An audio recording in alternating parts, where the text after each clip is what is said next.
Hip mobility is vital for so many things we do throughout the day. Unfortunately, most of us don't have enough of it. I'm going to take you through, we'll show you a little flow, focus on improving your hip mobility. Hip mobility is a major problem for a lot of people, mainly because we don't use a lot of hip mobility throughout the day. So here's a little routine that may help you with hip mobility. And we're going to start very basic, start very local and work on the back side of what most people look at as the hamstrings. I'm just going to stretch out the hamstrings, and really it's not just the hamstrings, it's the entire back side of my leg that I'm stretching out. So I'm going to stretch it out, and I'm not just going to go up and down like you normally see. I'm going to get to a point, and I'm going to sink some breathing with this. I'm going to get to a point where I feel some tension, and I'm going to breathe in, and I'm going to exhale and pull it back a little further. Breathe in, exhale, pull it back a little further. And you notice I'm really trying as much as possible to keep that down leg not rotated out. Keep that down leg pointed in. As soon as I get to a point of tension, now I'm going to create a little bit of stability. Movement always requires mobility and stability. Get to a point of tension, and I'm going to raise that opposite leg up, and I'm going to lower it back down. I'm going to raise it up, and I'm going to lower it back down. Now I'm working both mobility and stability and what we term as a supported spine position. This is focusing in on the posterior aspect. Go through a few cycles of that on both right and left. Now I'm going to go and get the anterior aspect or the hip flexor. So I worked on the back part of the legs. Now I'm going to work the front part of the legs, and I'm going to get myself in what we call and do a Brettzel position. And I'm going to support my head. Got my leg here on this RX pad, so I'm supported. And then I'm going to grab my foot, and I'm going to do the same thing. I'm going to cycle a breath. And I'm going to rotate around and pull that foot a little bit further back, pulling my hip more in extension, not so much flexing the knee. I'm going to cycle a breath, exhale, go a little further. Cycle a breath, exhale, go a little further.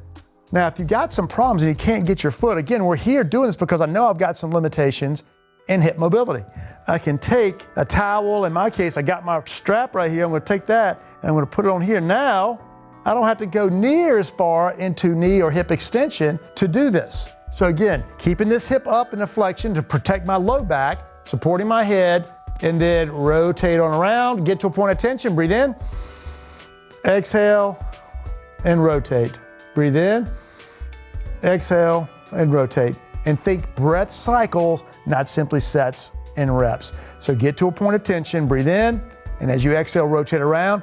Do the same thing on the opposite side. Gauge how much tension or tightness you have one side compared to the other. More tension or tightness you have on one side, just do a few extra breath cycles on that side.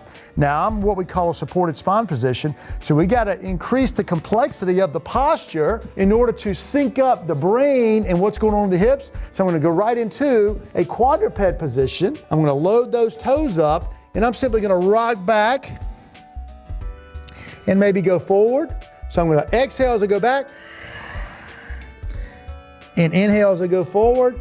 And now when I go back, I'm going to thread the needle with my hand and rotate my head. That's going to get the upper body, but also still working these hips. I got the front part of my hips, back part of my hips. Now I'm putting it together in a little bit of upper body and lower body motion. Exhale. As I go further, inhale. Exhale, go a little further. Certainly go back and reach the opposite direction. 4 or 5 breath cycles. Remember, we're trying to roll through this little flow here. Now from here, I'm going to go right up into a half kneeling position. Easy transition here. Now I'm going to put a little pressure on my knee as I move forward so I can get a little bit more of mobility in this hip, going into more hip extension. Now as I press here, that creates core engagement, which means it protects my spine and my pelvis. What's the mistake when people try to stretch out what most people call their hip flexors in this position? They go into hyperextension. Well, by putting pressure here, I avoid that. It protects me and avoids that hyperextended position. Now it lets me go into what I would call more true hip extension. So press, exhale, relax. Press, because I'm trying to sync up core engagement with mobility. Engage the core, protect the spine, protect the pelvis.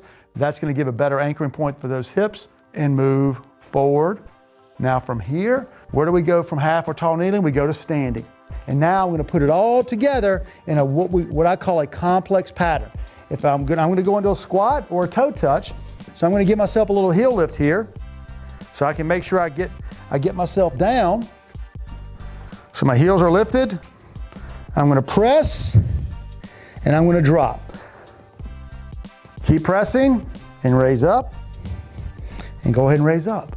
And do that a few more times and maybe go all the way back to beginning and recycle that. Work on the back part of your leg, your hip, front part of your hip with that sideline, work it into a complete pattern. That's how we want to think about creating better movement. Isolate it out the front and back part of the legs, put it all together at the end with a squat, and that's how our brain will start to learn how to move better.